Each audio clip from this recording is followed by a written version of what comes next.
It's morning in Kabul. The city is coming to life. The roads are already beginning to fill up with cars and lorries, carrying people to work or goods to markets. It's an indication that the country is beginning to recover from 20 years of warfare. We believe that, having access to markets,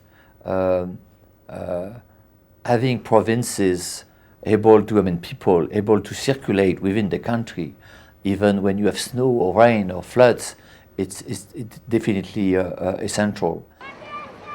Afghanistan lacks all but the most basic infrastructure. People must make do with what's available.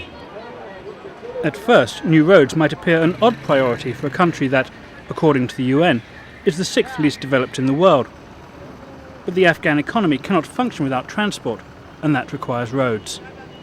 At present, only 16% of the country's roads are paved. Even though new roads are being built in the capital, a lot of the existing road network is a mess. This one from the airport has been under construction for 2 years and is still a long way from being finished.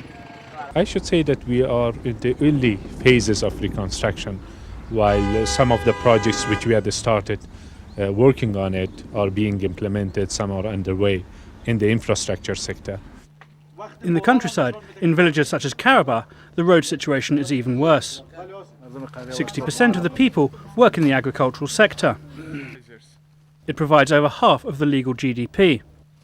Yet the countryside's infrastructure has been destroyed.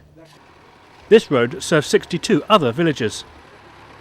When questioned what they need most, the majority of farmers always ask for new roads so that they can bring their goods to market. The government is rebuilding more than 4,400 kilometres of provincial roads. It should make a big difference to the farmers' livelihoods. There are not many countries where the upgrading of a provincial road becomes a presidential photo opportunity. This project will resurface 70 kilometres in the Panjshir Valley. It will cost around $12 million and is being paid for by USAID. We don't have roads. Like, people produce, for example, tomato, but they cannot reach it to the city center. So they dry it, but they cannot sell it either to the city or anywhere else because there is no market available. So the first thing is roads. The completion of a ring road around the country holds enormous economic promise for Afghanistan, and when finished should bring tangible benefits to the 66% of the population who live within 50 kilometres of it. It's part of a network of more than 2,300 kilometres of so-called super corridors, which will connect Afghanistan to its neighbours. The results are already apparent. In 2003, according to the Iranian Chamber of Commerce, Industry and Mines, more than $227 million worth of goods came into Afghanistan from Iran alone.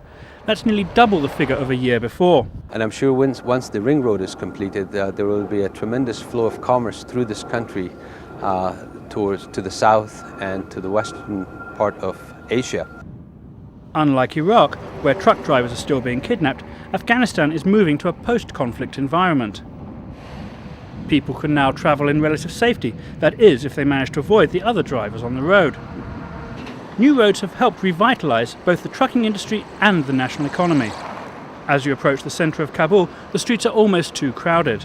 Even so, this driver Mirwaz has seen the journey time between Kabul and Kandahar fall from 14 hours in 2002 to just over 5 hours today. New trucking companies are opening up all the time. There are now more than 100 in Kabul alone.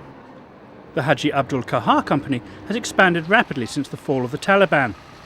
It now has a fleet of over 120 trucks and is set to continue growing. But for its truck drivers, there are still some dangers.